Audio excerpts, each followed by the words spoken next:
It's Ashisha with She's So Crafty. Thank you all for joining me again today. As promised, I'm coming back to you all with a new video on how to sublimate face masks. Today we're actually going to sublimate two different styles. We're going to first sublimate the standard face mask with the flat design, that two straps and the adjusters on the side. Then we're going to do my personal preference, which is what I call the cone mask. I've heard that somewhere before. I'm not sure if that's exactly what it's called, but it's the one with the middle seam. The seam that goes right down the middle of the actual face mask.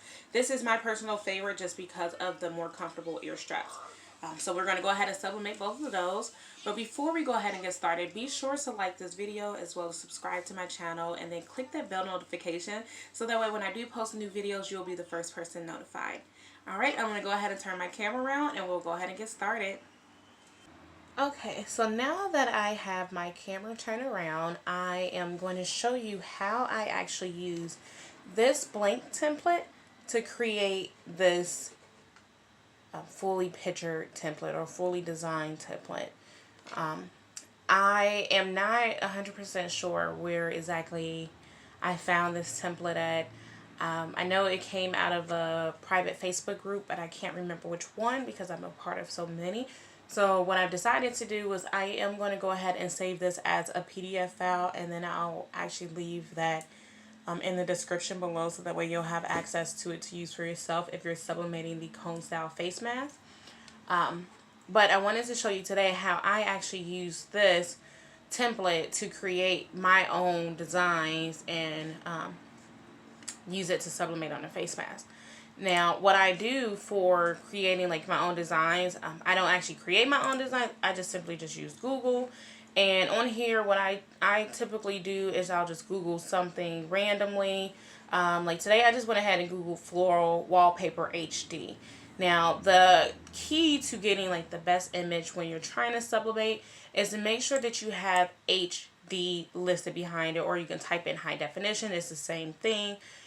But you want to make sure you have that because obviously when you're sublimating, you want to have, I believe you want to make sure that your images are like 300 DPI, or I'm not even sure what that stands for. I just know I've just seen 300 DPI like so many places. But you want to make sure that it has the highest resolution possible because how it looks on your screen is how it's going to print out, and then that's how it's also going to sublimate. So if you want to have a face mask that looks pixelated or fuzzy looking, then just choose whatever image. But if you want to have that crisp, clean image, it looks very nice, it looks professional, high quality, then you want to make sure that you choose an image that says HD. So what I always try to just do is I'll just search something wallpaper HD, whether it's, let's say, leopard print. I'll type in leopard print wallpaper HD, or Star Wars wallpaper HD, whatever the case may be. I'll just type in that followed by wallpaper HD, but I always make sure that I have that listed on there so I can get the highest or the best quality of photos.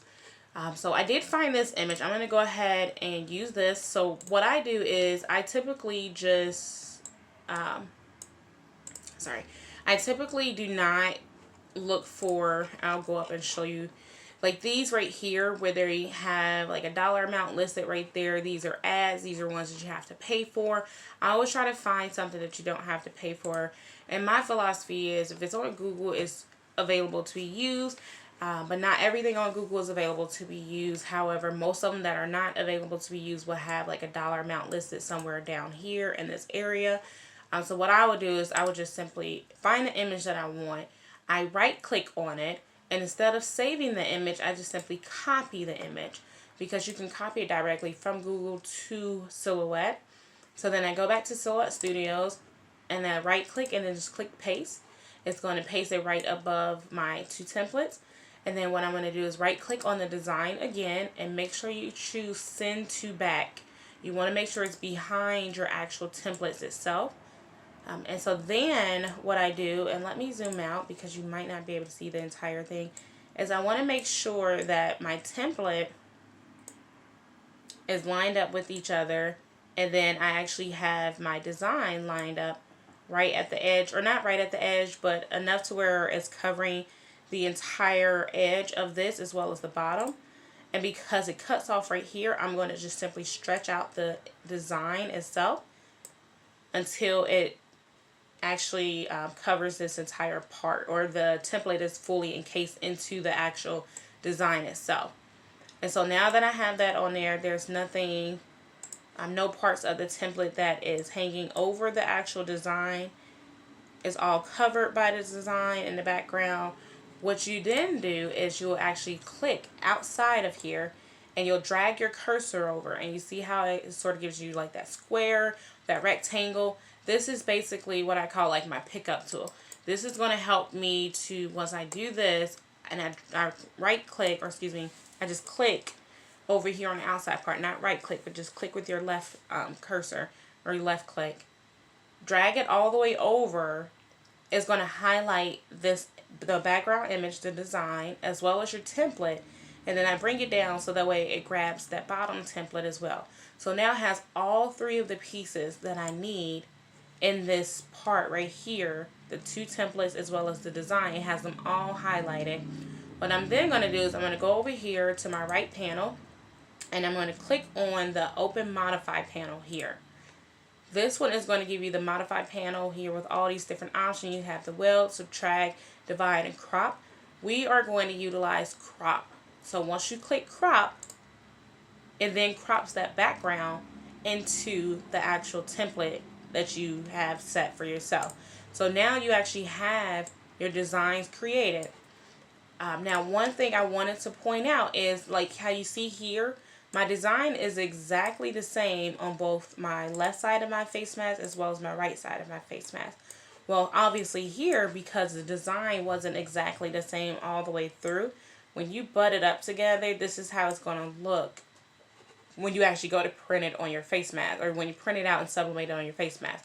So if you're not happy with the way that this looks because one side of your face mask is going to look different than the other side, what I always do is I tell myself and everyone else that asks how to make face masks is pick which one you like. If you like this one more than you like this design, then go with this one. Simply move this one out of your way. And now you have this one here. But now you're probably thinking, well, I only have it one side. Well, what do? Simply click on it. Go back over here to your right hand panel. Sorry, didn't mean to click on that. And then go down here to your replicate panel. Click on that one.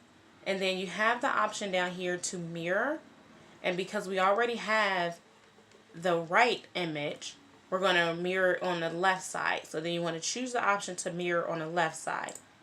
And now you have both sides of your face mask and they look exactly the same. So that way when you're wearing your face mask, it doesn't look totally different on each side. It looks exactly the same. It won't look like this. It'll look exactly the same.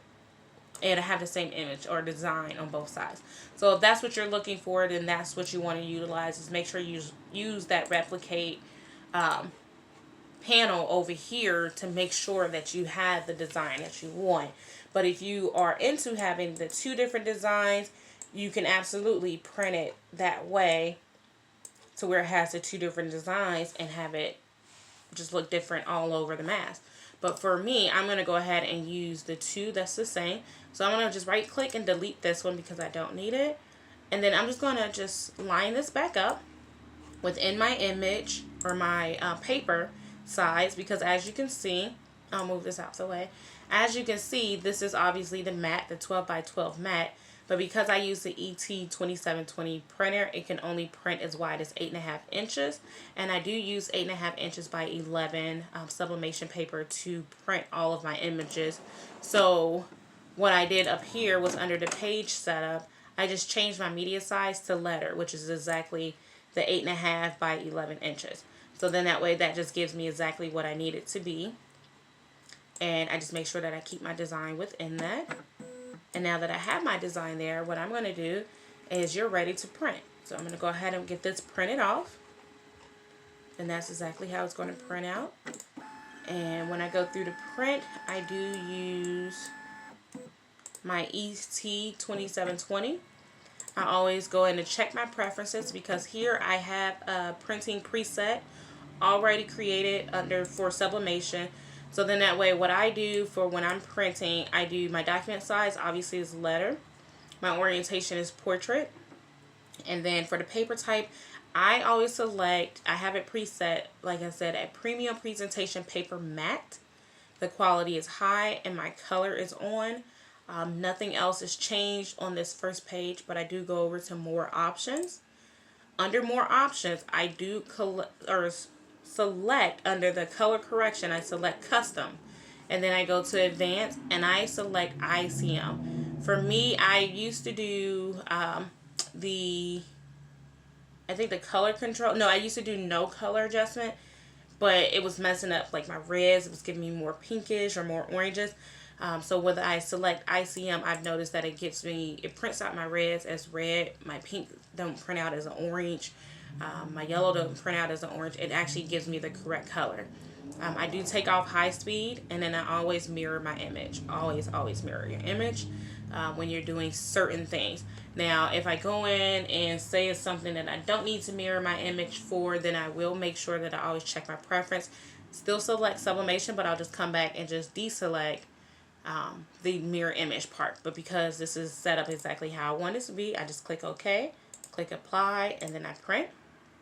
And now it's going to go ahead and print out this image, and then that's going to be ready for us to go ahead and sublimate that cone style face mask. So because I have that ready, I just like to simply select both of my items. I group it, then I move it out the way. That way I have a new canvas here, and I can go ahead and work on this one. So I'm going to go ahead and let this continue to print, and then what I'll do is I'll come back to show you how I actually sublimate or create my template now for the standard face mask type, and I'll be right back. Okay, so that has now finished printing, and here is our image. So you can see on there the yellows are yellows, the pinks are pink, and we'll go ahead and get that sublimated. Now the color is a little dull on here, but just remember, because it is sublimation, it always comes out a little dull, and then once you actually press it, it is going to be much brighter and prettier, but those colors almost match exactly with that, which is what I love with the ICM. Now, while we were waiting on that to print, I did go ahead and Google some images, and you all know that I am from Cincinnati, so I do like to rep all of our teams.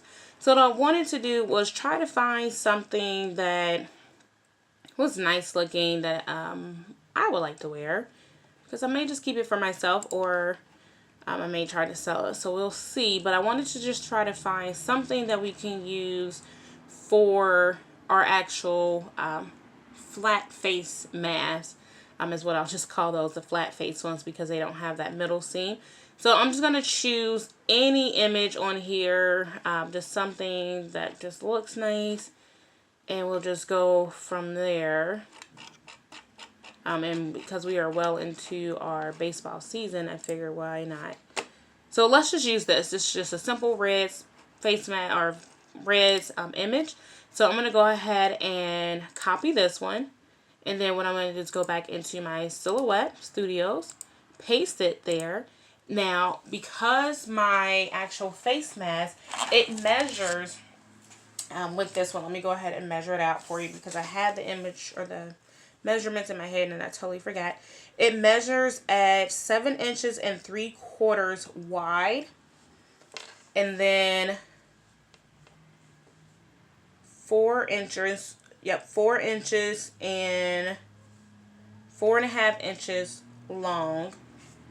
So, or no, actually 4 inches and 3/4 long. I had to flatten it all the way out. So what I did was I went ahead and created a template before, and I've already printed off an image. I'll show you all the one that I printed. This is the one that I printed before from the previous video I showed you all. I'm going to use that one actually. I won't print this red one, or I may just, yeah, I'll go ahead and just print it just to have it. But what I like to do on here is I have my image here now, so I'm going to let that just sit there. Again, you always want to make sure you click send to back. So right click, click send to back. Obviously it's not going to go anywhere because we don't have anything in front of it.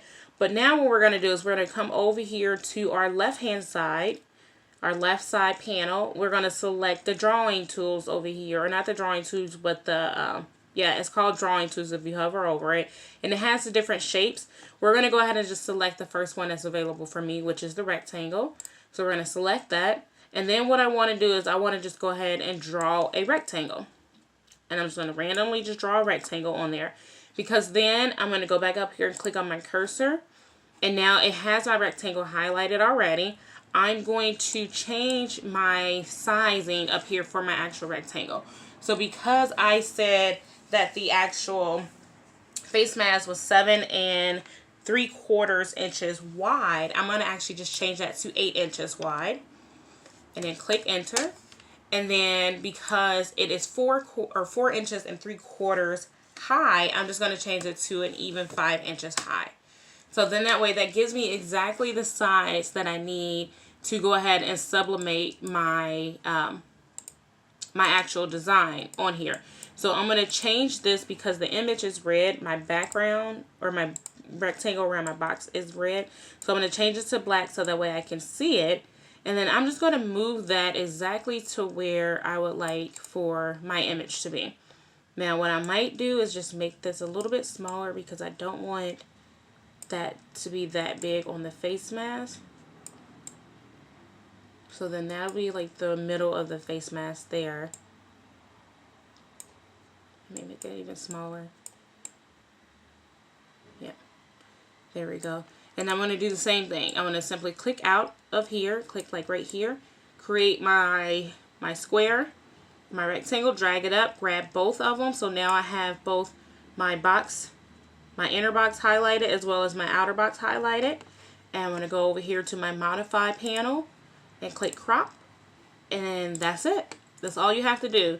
So now that I have that on here, what you can do is you can now, and a lot of times what I do, as I'll show you, I'm going to duplicate this, is to not waste paper, I try to put 2 images on there. So whether it's the same image or it's a different image, always try to just put at least 2 on, or put the 2 on there. That way you're not wasting your paper just printing off one. And then you have this whole other half of your paper that's just completely wasted. I mean, you could probably run it back through your printer, but with me, I like to just print a full sheet because who knows how my printer may act with it being a half sheet. So I always try to just put 2 down there. And then when you go to print, you simply just do the same thing. You click print. It's going to show you exactly where it's going to print out at. Click print again. Make sure that you have your actual printer selected, which mine is the ET2720. I was going to make sure, go to my preferences to make sure that my sublimation is highlighted. Again, I have it already preset to all my settings. I simply click OK and then print, and then we're good to go. But because, like I said, I already have an image printed off right now, which is this one, we're going to go ahead and use this one. It says save beer, drink, or save water, drink beer. It did print off backwards because obviously you want to make sure that you mirror your image. When we go to sublimate it, it's going to print or sublimate correctly onto the face mask. We're going to go ahead and use that. So let me go ahead and move my camera over to my other table with my heat press so that way we can go ahead and get started with the sublimation process. Okay, so now that our heat press is almost completely heated up, I do heat press my images, my face mask and everything at 375 degrees for 30 seconds. For the cone face mask, obviously because it is a 2-sided face mask, you want to do each side for 30 seconds. This one is just a flat image, so you only do it the one time for 30 seconds. Here are our images. We have those both printed out. I just cut this in half, this paper in half, just so the way I'll have 2 different ones because you have to do one side at a time for the cone mask. Whereas with this one, you don't have to worry about doing one side at a time. It's just one simple image. So our heat press is now heated up. I'm going to go ahead and move this forward so that way I can swing this away. And then let me show you all what all the steps are that I do. So I'm just going to leave these Teflon sheets down there. And I just pull out a piece of parchment paper. And I'm just going to lay my face mask down on there. And then we're going to just do a pre-press on these face masks, just to make sure that we remove any moisture. And let me make sure that I put this down, have that firm pressure is what I like, just so that way it gets the full mask. So I pull mine down. I had this pulled up because I was sublimating something a lot thicker just recently, so I had to make sure. So let's see. Yeah, that's perfect. Oh, that might be too much pressure. So you can test it out and feel it and see. All right. So I'm going to just go ahead and just count 10 seconds.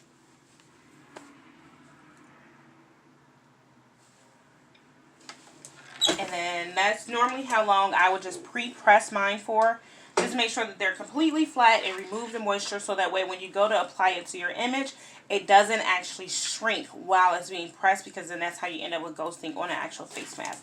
So now I'm just going to wave these out and make sure that they are nice and cool before I apply it to my image, because I have noticed another thing too, that if once you move it from the heat press and directly apply it to your image right away, it tends to ghost on you as well.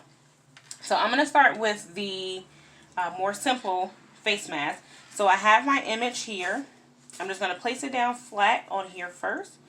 Then what I'm going to do is I'm just going to place my face mask right in the middle of this rectangle. Exactly where I think it should be. Again, with this one, because the face mask is shaped differently, it's not an actual rectangle, I just create a big rectangle. It gives me a lot of extra image left over, but that way at least I'll know the entire white part will be sublimated. So then what I do is I don't tape down anything. You can tape it down if you feel the need to. I don't. I just simply just flip it over. Make sure that my ear loops are outward. Simply flip this over. Make sure that my image is on there nice and straight. It looks good. Like I said, you can flip it over or tape it down if you want, just to make sure that the image doesn't shift. I don't, because I haven't had the need to. And then what I do is I do put another piece of parchment paper over top. And then you want to simply just press it at 375 for 30 seconds. And then once that is done, we'll take a look at that.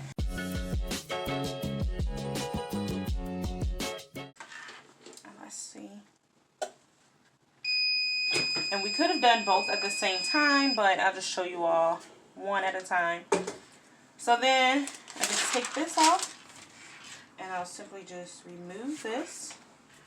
And so as you can see, I moved this. When you saw me and I put it down, I moved it. I should have taped it down just so that way I can show you, but I want to show you all the results. So this is the results here.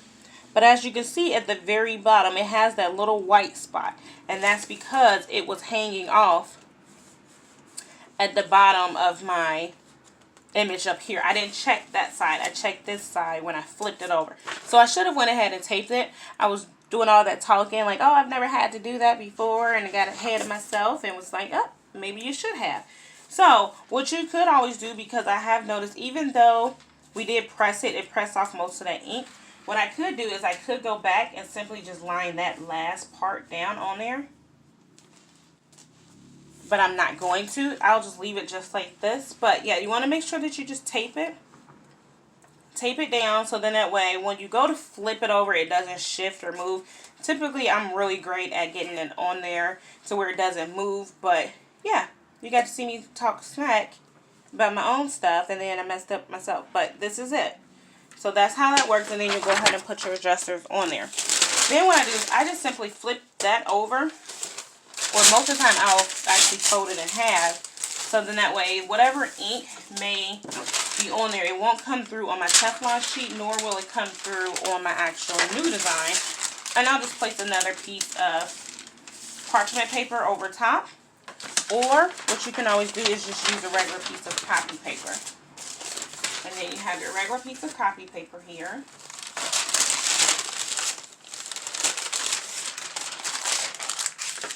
And then what I'm going to do is, for this one, again, like I said, I like to take my image, or take my face mask, and place it right inside of the image.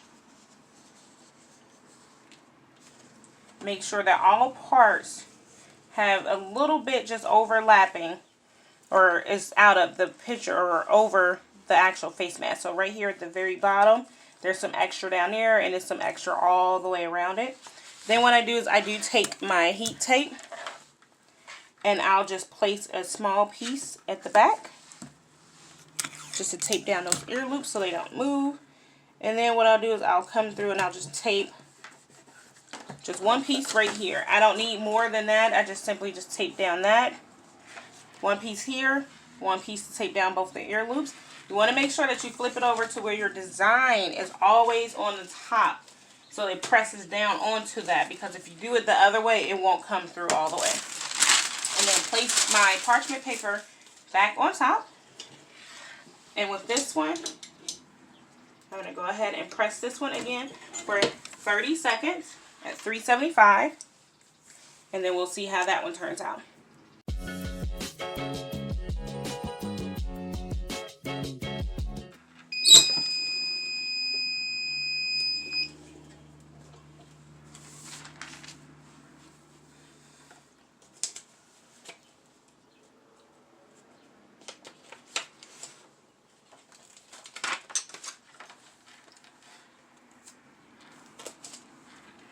And then as you can see, because it's still kind of hot, we have the one side completely sublimated.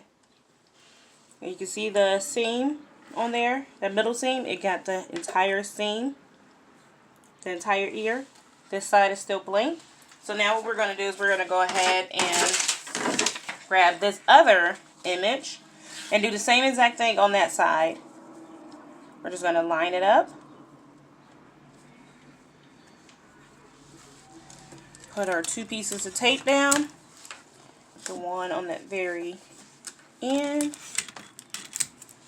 And then the little piece right here on the ear loops. Got it taped down. I'm going to flip it over. I'm just going to flip that side over. And actually I'm going to place another piece of parchment paper over, and sometimes it will bleed through, and I don't want that. Do that. And then 30 seconds on that side. And then let's see what our results are.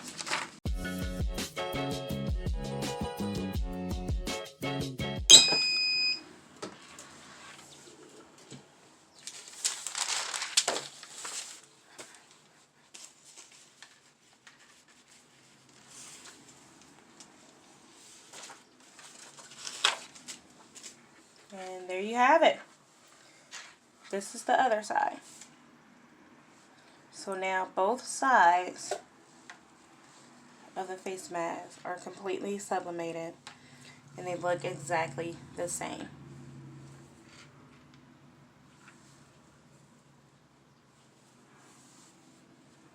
Beautiful.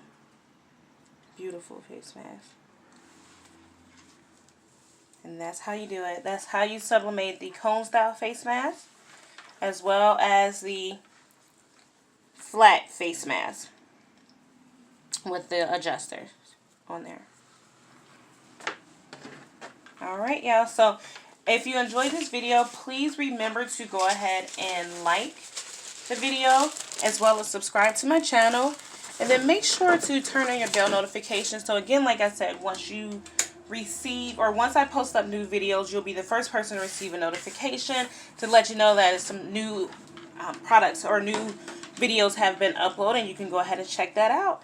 And again, I thank you all so much again for subscribing and checking out She's So Crafty's video. Again, we did the cone face mask, the entire face mask, as well as the other flat image face mask with the adjusters on the end. So I hope you all liked it. Have a wonderful day. Peace out.